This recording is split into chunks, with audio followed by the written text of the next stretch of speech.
Traumatic brain injury was the cause of over 837,000 ER visits, hospitalizations, and deaths in children in 2014. Management of these patients in the ICU can be challenging. Fortunately, we have Dr. Pramod Puligandla, Pediatric Surgeon and Intensivist at Montreal Children's Hospital, here to give us the cliff notes on TBI. Let's start off with a clinical case. A 15-year-old male presents to your ED after being hit in the head by a line drive ball during the third inning of his baseball game. On the scene, he was confused but semi-coherent. On the ambulance ride over, his GCS declines to 8, eyes 2, verbal 2, motor 4. Blood pressure is 120/80 and heart rate 75. In the ER, he is intubated and a head CT demonstrates a small epidural. He has no other injuries at this time. So, what's your initial management on this patient in the ER? And what should we think about first? This is a pretty classic case, and considering that we've already have a CT scan and we've identified a small epidural, I think it behooves us to immediately call our neurosurgical colleagues to ensure that this epidural bleed does not require surgical evacuation. Sometimes if these epidurals are small, they may repeat the CT scan in several hours, or they may just watch for signs of clinical deterioration before they go to the operating room. This may be also a good time to discuss with your neurosurgeons about the role of ICP monitoring, which would be very helpful for patients that are being managed for potential intracranial pressure issues. So, how should we approach hypertension in a patient like this? For patients with intracranial hypertension, generally you would like to be able to have invasive blood pressure monitoring in order to have an accurate identification of blood pressure. You would also generally like to have some form of intracranial pressure monitoring so that you would be able to accurately calculate a cerebral perfusion pressure. So remembering that cerebral perfusion pressure is your mean arterial pressure minus your intracranial pressure, most guidelines suggest that keeping a CPP greater than 45 would be the minimal acceptable. Sometimes in older children, this would be 55. And so this should be your target. If you have ongoing issues of ICP that is above 20, that may also require ongoing treatment and or reevaluation with imaging. When you're dealing with intracranial hypertension, sometimes it occurs very suddenly, and the first thing that manifests is perhaps dilation of the ipsilateral pupil. It could be progressive bradycardia with hypertension. And in those cases, you need to initiate very rapidly several things. First and foremost, and things that can be done very easily, are to raise the head of the bed to improve venous drainage. You can provide the patient with oxygen. You can commence bag valve masking. And if this patient is intubated, then the end-tidal monitor is extremely useful because you can then hyperventilate these patients down to a PCO2 of around 35, which would help vasoconstrict the brain and hopefully give some space. If these patients have an ICP drain, then obviously one of the first things you would do would be to open the drain in order to, again, evacuate any fluid and reduce pressure. Once you've opened the drain, what I like to do with respect to fluid resuscitation is to give 3% normal saline. My usual dose is 5 milliliters per kilogram. This will generally increase the serum sodium by 3 to 5 milliequivalents per liter. The reason why I like 2% normal saline, actually there are several reasons. One, it's easy to give. Two, it keeps your sodium a little bit higher, so therefore you actually will have some long-lasting ability to reduce cerebral swelling. Three, it has a much higher osmolality limit compared to mannitol. It's 360 instead of 320 millimoles. So because of that, you can give more of it. And also, we know that hypotension in the context of closed head injury is a very poor prognosticator, and therefore we should at all costs try to maintain blood pressure. So in older children and teenagers, I'd like to keep the systolic blood pressure above 90 or 95. If you have younger children, you should use norms for age. I have used inotropy such as norepinephrine in order to drive up the blood pressure in order to maintain cerebral perfusion. And so these are all things that come into context. With respect to mannitol, there is actually no evidence to suggest that one is better than the other based on the most recent guidelines that were published in Pediatric Critical Care Medicine. However, one of the issues with mannitol is its diuretic effect, and that once you diurese, it may be very difficult to control, and therefore you may become hypotensive with that. It's also important to remember that mannitol does not work by diuresis effect first. Its actual first effect, which is within the first 15 to 20 minutes of providing it, is it changes the rheology of the blood vessels. And by doing that, it allows the blood vessels to pass more freely through the cerebral circulation and therefore improve oxygen delivery. So that's actually something that some people don't know about, but the diuretic effect is actually the secondary effect, and it happens afterwards. Definitely didn't know that. And the dose of mannitol can be 0.5 grams to 1 gram per kilo. And I guess another reason that I like to use 3% normal saline is that I've had people miscalculate and use 0.5 milligrams to 1 milligram per kilo, which is completely an ineffective dose. And for these kids, is there any role for steroids? No. At present, there is no role for steroids in these kids. Even for those with suspected spinal cord injury, that is no longer considered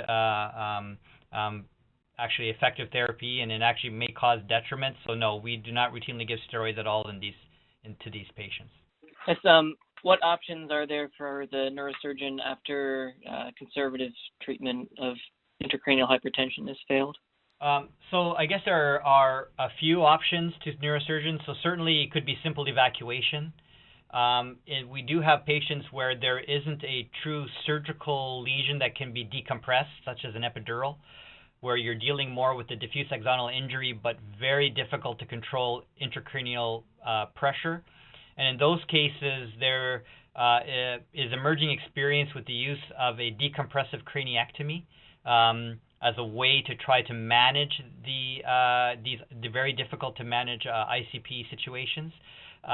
This is something that has to be discussed with your neurosurgeons, but certainly here at our center, if you're persistently measuring ICPs above 20 and having higher spikes, you know that that patient is going to slowly deteriorate to the point where they're not going to be salvageable. And in those contexts, taking the patient to the OR to do a decompressive craniectomy, they actually keep the bone, they preserve it, wait for things to settle down, and then they can put the cranium back on again. So I think that should be in your back pocket as an option. Back to that, just to clarify, so what is the preponderance of the data now suggesting on that? Because I know it's gone back and forth and it was a bit unclear. So at the present time, based on the most recent publication of the guidelines, this is the third iteration of the management of traumatic brain injury in children that was published in Pediatric Critical Care Medicine. There's still no clear consensus that decompressive craniectomy does improve the outcome of these patients. But all I can say is that talking with many people across North America, major trauma centers, that this is being used more and more. So I think it's just a matter of time before we accumulate enough data to definitively show that in certain severe situations that this may actually be helpful to improve the prognosis of these patients. And earlier, I know you mentioned our neurosurgery consult and discussing when to rescan the head. When, if ever, would you consider using an MRI versus a CT? I think if you're in an acute situation where you have a very acute presentation of increased ICP, a CT scan is probably going to give you the best information, because this is going to tell you whether you need to rush to the OR or not, or perhaps put a drain in or do something like that. I use the MRI more for after the first 48 hours, once the patient is a bit more stable, once I've been able to control ICP spikes. And I use that more as a prognosticator. Going to the MRI, the study takes longer. I generally don't use it as an acute indicator. So CT scan for those acute episodes, and then the MRI to provide you with more information regarding the extent of the injury. This is actually very useful when it's very severe, because it can help you counsel families and also direct what the care plans are going to be for this child.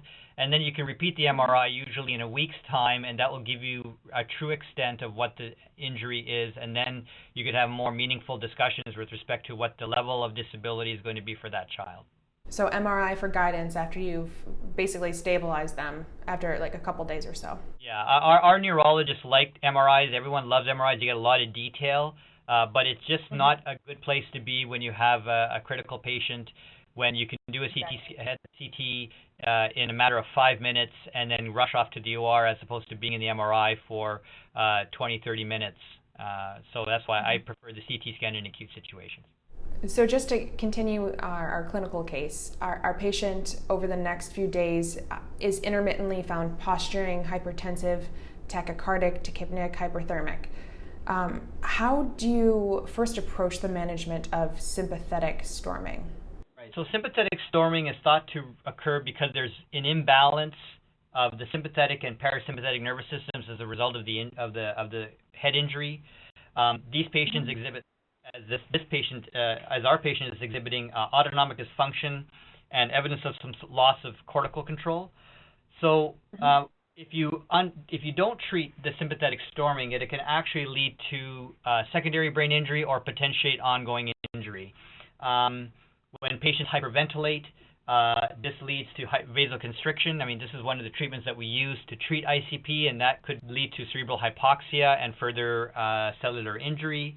If the patient is hypertensive or is developing arrhythmias, again, the hypertension is not good because you could lead to hemorrhage within areas of the brain, and arrhythmias can lead to hemodynamic instability that, again, could lead to hypoperfusion in general, and therefore, again, make your head injury worse. One of the other things also is that neurogenic pulmonary edema is sometimes common in these patients, and again, these patients are sometimes hypoxic, difficult to ventilate, and in those situations, again, the hypoxia is not going to be good for the patient with the head injury. When it comes to managing patients with sympathetic storming, it's really based on the treatment of the symptoms. The cornerstone to treatment is sedation and pain control. This is usually accomplished with narcotics and or benzodiazepines as your first-line medications. Some people have used other medications such as bromocriptine, which acts on the hypothalamus, and it is there to help reduce hyperthermia, help reduce diaphoresis, as well as reduce blood pressure. Oxycodone has also been used in certain patients because it has a bit of a longer acting effect, again, for pain control. And for elements such as arrhythmias and or hypertension, people have used propranolol and or clonidine. Propranolol obviously can help control arrhythmias and lower blood pressure, and clonidine is an alpha-2 agonist, and it can actually help reduce levels of catecholamines throughout the body and hopefully therefore reduce the ongoing sympathetic storm that the patient is experiencing. Clinical pearls. Get a CT scan with initial presentation and for any acute change, and use an MRI when the patient is more stable. Frequent neuro exams are important. If the patient is intubated, it can actually be worse because you lose a clinical exam and become more reliant on other markers of elevated ICP. Be well versed in the management of ICP, like maintaining blood pressure, raising the head of bed, oxygenating, sedating, and using 3% normal saline or mannitol. Get to imaging and neurosurgery consult ASAP to determine the next steps of the surgical care pathway.